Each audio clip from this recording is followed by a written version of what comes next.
Thanks to all the witnesses for being here. Ms. Cook, I want to say thank you especially to you. Thank you for being here. Thank you for telling your story. And I'm sorry for what you and your family have had to endure. And it's powerful to have you here today. Thank you very much. I want to talk about some of these policies that have gotten to where we are today. Mr. Jackson, if I could just start with you. You were deputy director in the Biden White House for gun violence and a special assistant to the president. Is that correct? Yes, sir.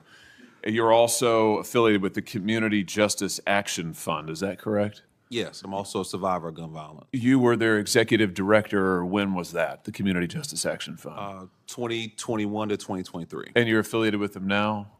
Yes, as executive advisor. Okay. The Community Justice Action Fund is, do you disclose your donors? Yes. All of the donors are public? Yes. You're funded by the Tides Advocacy Group, among others? They're a fiscal sponsor. This is, right, They that would be handle a our donor. HR. Yeah, This is a George Soros funded group? No. He's one of the donors? No. He's a donor to the Tides Advocacy Group? Yeah, that's our fiscal sponsor. So they handle our HR, our back office, our operations. Great, okay, great. So in other words, I mean, that's... We're one of 300 organizations. Right, that they run. You are a Yes, subset we of pay them to be a fiscal sponsor. Well, you are a subset of that organization, which he helps to fund, right? Okay. All right. Just wanted to get a level set here. So let's just, I want to ask you about some of the policies that you've advocated because they're exactly what we see implemented in these blue cities, like defunding the police. No. Oh, indeed. That's not. We advocate for Wait, I haven't asked a question yet. We'll get to, I've got a lot of questions, believe me, and I'll give you time. So let's talk about this report that you issued when you were executive director, a policymaker's playbook. And I'll ask you to enter it into the record, Mr. Chairman. Great. Without objection. Thank you. In this report, you advocate, and I quote now, defunding the police because the long-term goal is fundamentally to reimagine how the state serves its citizens in the project of public safety. You go on to say police departments traumatize residents through a destructive cycle of racist over-policing, and the answer is not to add any more money to police budgets.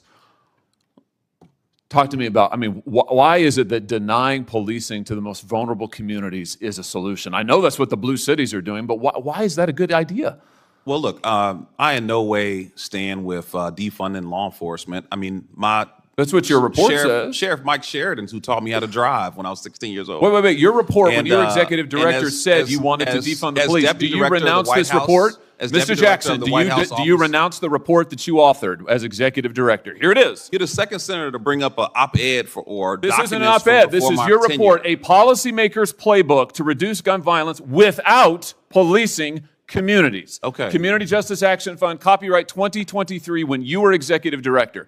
Now you say you don't know anything about it. Now you say that you haven't heard of it, just like the Democrats who all of a sudden say, oh, we're all for the police. They've been advocating defunding them for years. Okay, well, you can look at documents or you can look at results. My question is, do you renounce this report now? You say you no longer agree with this. And my answer is that I led the efforts to invest $42 billion in law enforcement. You've advocated defunding the police as executive director of an organization that you still lead and are affiliated with. Never see me advocate for that directly. What you see me advocate for what is this, a comprehensive approach to reducing violence. Right. The comprehensive approach is defunding the police, which is what this says. The entire time. This is so typical of what the Democrats do now. After your policies have transparently failed and led to the deaths of millions of Americans, now you say you've never heard of defunding the police. Your own report recommends it on page after page after page. Let me ask about something else you say. Here's what you say we ought to invest in. Instead of funding the police, here's what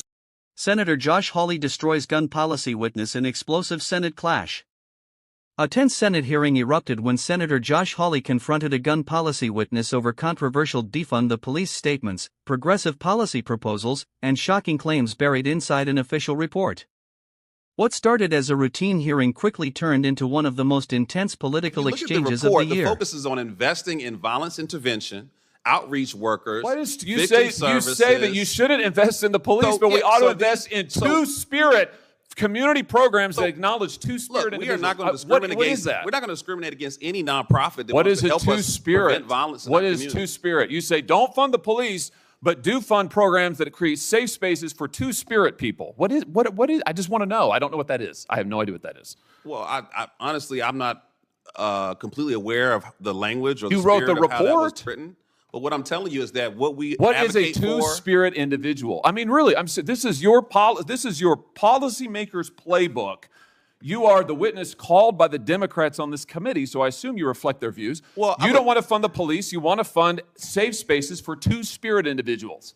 What is a two-spirit person? I feel like I'm looking at a two-faced individual because you talk about reducing violence. Oh, no, sir. Violence. You're looking at somebody who's reading you your own words, and I'd like to hear an answer. Programs. Here's the answer. The answer is you don't have any solutions. You want to invest in gobbledygook and take away money from police officers who actually keep our communities safe, and when you're called on the record, you deny it. It's all there in black and white, and your record is there in black and white, and it's a disgrace. We reduced homicides by 31%, and as someone who's been shot and nearly killed, I take offense that you would think that the last 13 years you won't answer my we're questions, not focused on reducing you deny your own words, and that you are leading this committee astray. And frankly, sir, your policies are absurd. They're absurd. I don't think we're getting. Please like, share, and subscribe.